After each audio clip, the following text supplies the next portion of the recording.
Что, товарищ? О, где ты был? Нормально все. А вчера сбежал. Надо было домой идти. Что, опять? Ой, какие-то клычки у тебя. Опять тебя кто-то надрал. Пойдем домой. Пойдем. Персюш, пойдем домой.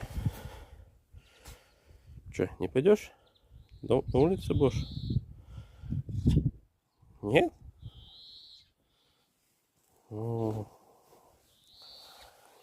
Ну, пойдем, пойдем, пойдем домой, пойдем.